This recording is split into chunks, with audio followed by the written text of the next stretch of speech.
Hi, everyone. Welcome to our latest episode of Rewrite the Rules. Today, we have with us Gigi Parco. She has been in several C-level roles in sales and marketing in companies like Johnson& Johnson, DHL, Unilever, and Coca-Cola as part of her career. She is also an entrepreneur and consultant and is currently exemplifying what it means to balance work and life. And she recently became a grandmother. So, welcome to our podcast, Gigi. I was looking through your career just before our call, and I'd like to jump right in to ask you if there were unexpected turns in your career.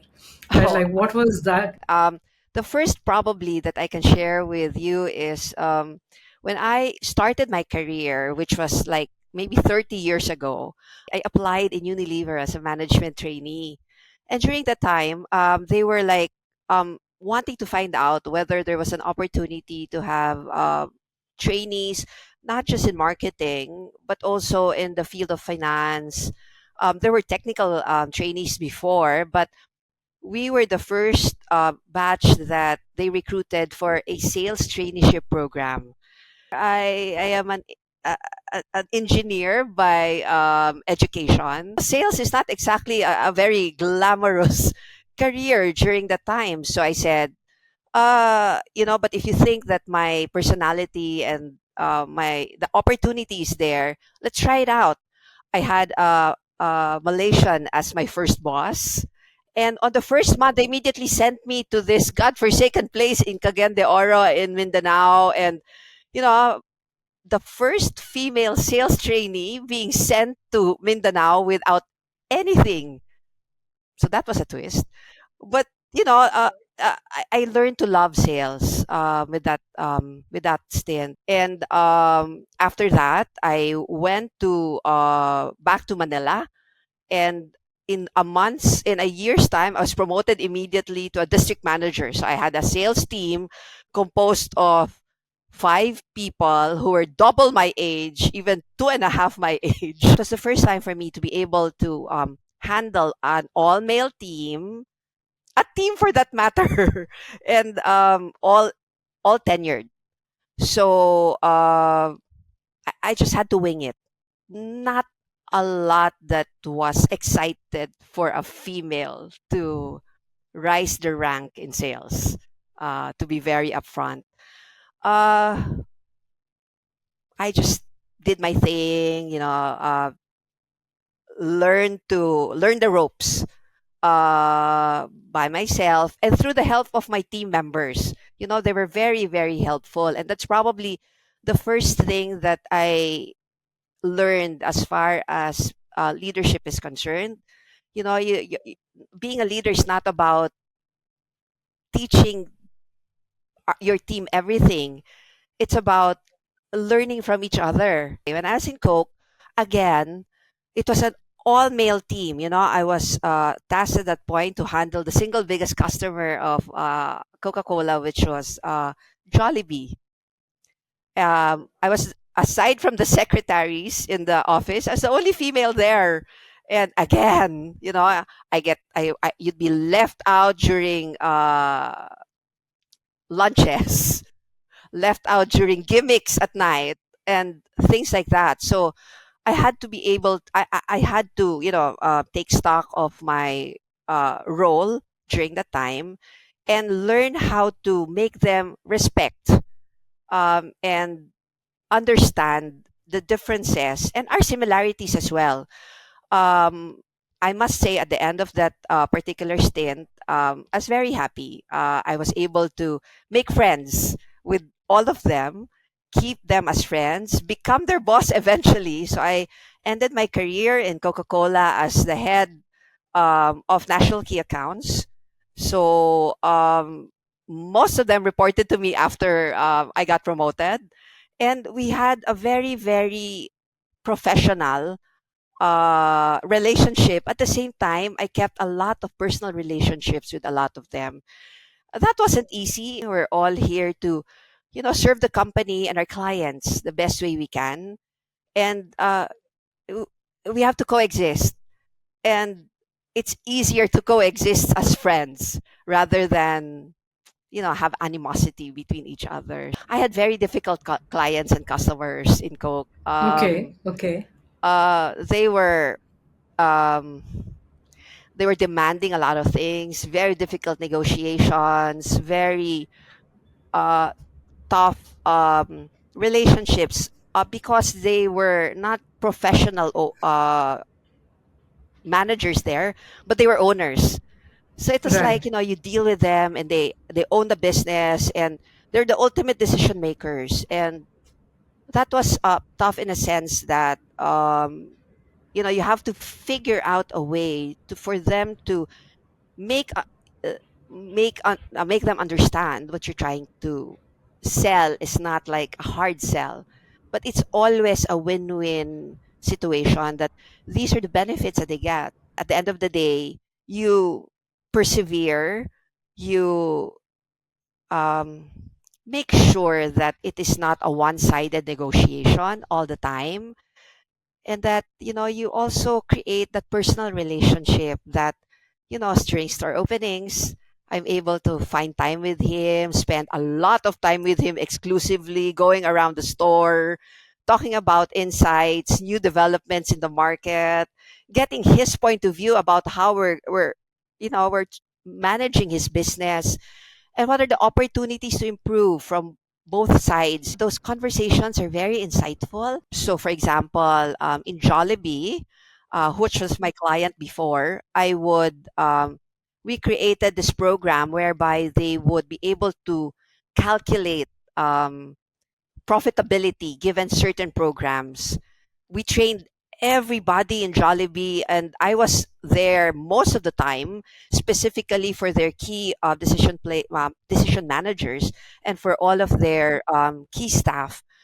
Um, and I guess that kind of things that you do for your clients creates long-term relationships that are never forgotten. And I'm very happy that you know with what we've done with these clients.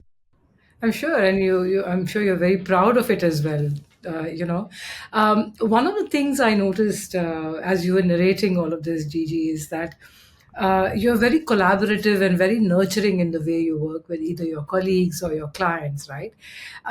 But I also know that when you were working in these fields in the early part of a career, it was unheard of for women to be in these Oh spaces. yes, oh And yes. you alluded to something about, men would network differently or they would catch up after work differently. So my question to you is, how hard was it to be a woman trailblazer in these spaces, and both internally with your colleagues and externally? And how did you overcome those challenges? Now we have gender equality, equal opportunity, and all of these things. But during that time, it's like totally unheard of when you plug and play a lady in the sales force. So, okay, the first thing that I did was I had to create mental toughness. Okay, mental toughness in a sense that they are not doing this to you because you as a person are not worthy, but because they have certain stereotype biases that they probably had in the their long years in their careers, and they've never had this opportunity to have a lady in front of them. Second, you also have to acknowledge that it's not personal, that it's again because of their experiences or lack of it. Third, you have to consider yourself an equal at the start. It doesn't matter if you're a girl. You have to do things that they would also do. For example, go on field visits, drive yourself to these marketplaces and godforsaken place, of course, with safety in mind. Um, join them in activities that, some other ladies would frown upon, but yeah, go to hell with that. Let's go. I was there to um, understand and not make things difficult for them. Trailblazing for other ladies was also in the top of my head because I thought, if I don't succeed here, it's going to not make it easy for other ladies to, create a career in sales.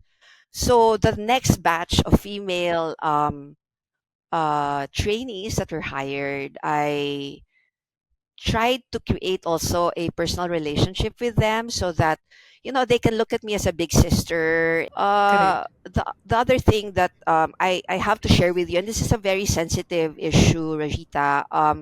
Yeah. There were during the time there were a lot of issues also about harassment, Yes. you know Yes. um and um and it helps that there's somebody also that they can talk to, Correct.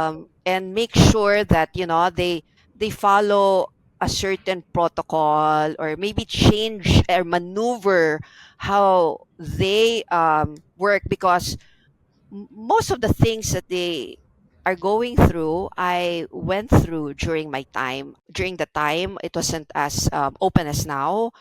Looking back, if I were to talk to my younger self, I probably would have done things differently, especially in the aspect of first integrity.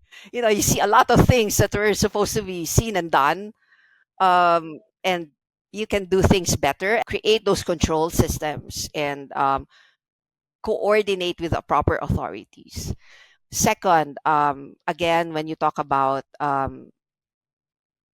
harassment, perhaps there was an opportunity to talk to HR group and make sure that the female colleagues of mine were more protected, and uh, they were guided better along the way. Another thing that I would probably tell my younger self during the time when I was starting out my career was to take it easy. You have a long career and life ahead. You don't sleep. Sometimes you forget to eat. Sometimes you have to create that balance earlier on. You have to create that physical, mental, spiritual, and emotional balance, so that you're there for the long term and the long haul, so you don't get burnt out, because I did. After a while, I did get burnt out. First of all, Gigi, just listening to you, I was just thinking that, you identified the need for having a role model and the need for having a confidant who you can go and speak to. And you were that for many, many women who joined after you said, right? Yes, But so thank you for that, because I think we sometimes forget what somebody else has done for us when we are walking the same path a few years later. So right. thank you for being that, that guide for us. Coming to balance, right? You said, there were times in your career that you were burnt out. Oh, yeah.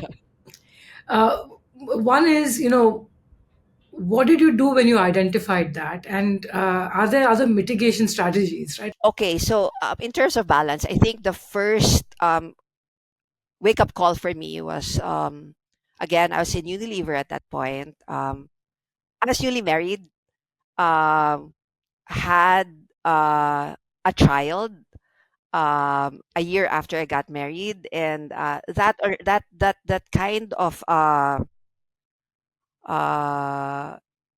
new input into my pot really threw me off. It was both a joyful time of my life because of my family, but it was a very stressful time of my life because of my career. So I had to really sit down, um, talk to my husband, who's my biggest cheerleader and support in my life, and we agreed on certain things, like schedules. Who brings the kid to the doctor for vaccination? I sleep with my child every night, and he does not need to wake up in the morning. On weekends, when I'm tired and I need to sleep, and he needs to play with the child, he does that. um these small things are very helpful, and it's good to sit down with your husband to be able to do that. I would sleep with her every night, and that's like my time with her. So that I don't feel guilty. After 2 years, I had the second one, so I have a toddler who's very demanding of time, and I have an infant who was very fussy. So there, so I find myself sitting down at the end of the day. There were no laptop computers at that point, so there were none. Unlike now, you have opportunity to work from home. During the time, nothing. So at that point, I requested for a transfer from my bosses, and I said, "Look, I'm not putting my career on permanent stop. I just need time to pause.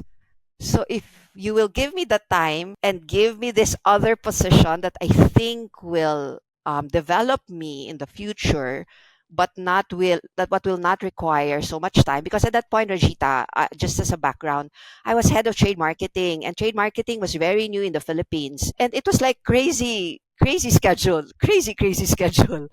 But my dilemma was I really love my job, but I also love my kids. So it was really, choosing between hell and high water. So anyway, anyway, so that's what I did. Unfortunately, my leadership during the time wasn't as open to, um, you know, mothership, female issues, and all. I had to, draw the line and say, if this is not a possibility for me, then maybe it's time for me to go. So there, I left. A few months later, they came knocking on my door again and said, Gigi, I think we made a mistake. We'd like to offer you this position. And I told my boss at that point, sir, will you look at me in the eye and guarantee me that I will not work on weekends? And when I say um, I shut down.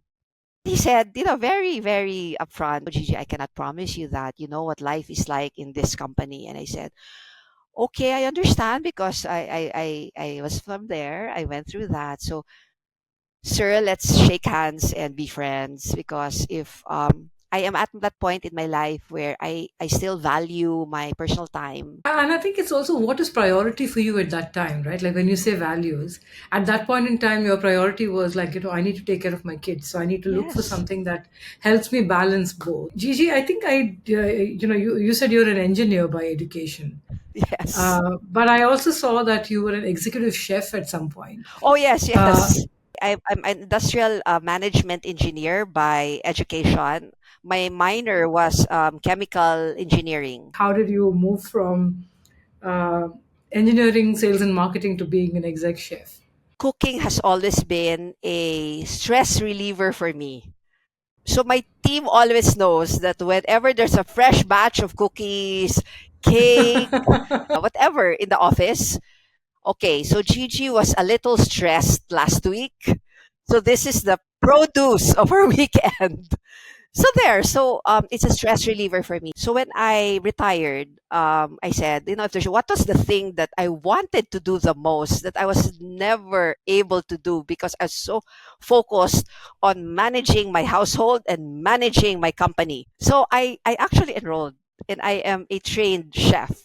Um, yes, so I also took up modern cuisine.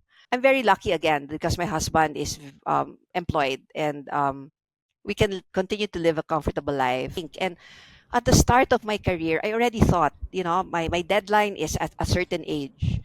I missed that age, but I would say that I was within plus or minus 10% of that particular age that I wanted to retire.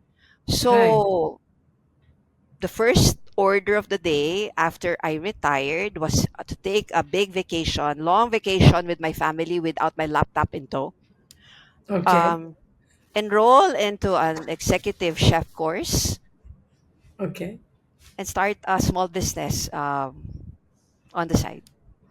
You're highlighting such an important aspect, and I've been thinking about it as well, which is how do you think of what you want to do in the future, and not just focus on what is happening in your career, right? Like, and it's so important to have that balance of saying, what are the other hobbies or other aspects of my personality that I'd like to nurture and grow, and then how do you make both time and money for it, right? One question I do want to ask you: how do you define growth in your terms, and what are those personal and professional achievements, if you can highlight some of them for us, that brought you the most fulfillment? At an early stage in my life, I already decided that nobody will define what growth is for me. I will take responsibility and I will define it. So, as far as growth is concerned, I had this target in my head that at a certain point in my life, I will be an area manager. When I say area manager, that is probably a middle manager in most companies. At that point, I was like a trainee and I didn't know how to get there. But what I would do is I would look at people that was able to achieve that particular role or position, what they did from a competency, attitude, work, and time standpoint, and see whether or not I would be able to do that. The problem was, Regita, when I achieved it, I said, okay, so I'm happy where I am.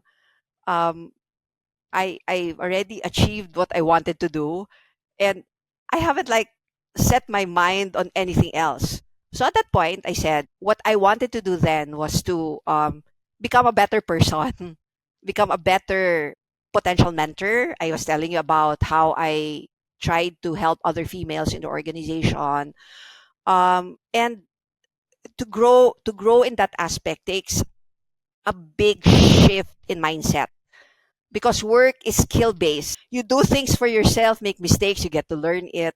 But leadership is not easy and it's not inherent in a lot of people. So I started with thinking, what is going to be my leadership legacy? And and to be able to do that, there's certain things that I had to tick in my checklist first. First, I had to create executive presence. Second, I had to create a background or a track record of success. Third, I had to be able to clearly mentor individuals so that they would succeed in life, right?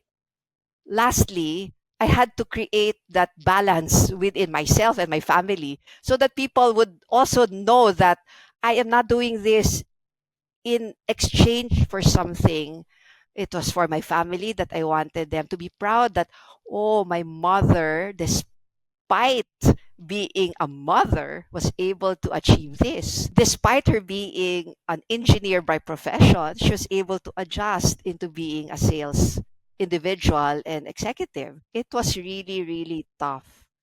I persevered and I emerged. Yeah, I mean, first of all, so inspiring, and I love what you said about what success means to you or growth means to you. It's not a position, it's not a certain level, but there are other things that you've included, and I just wanted to summarize that for our listeners. Right, the first I think I learned from you is that leadership is not about leading as much as it is about learning from each other, right? Like it's a collaborative effort, it's not a pure individual effort.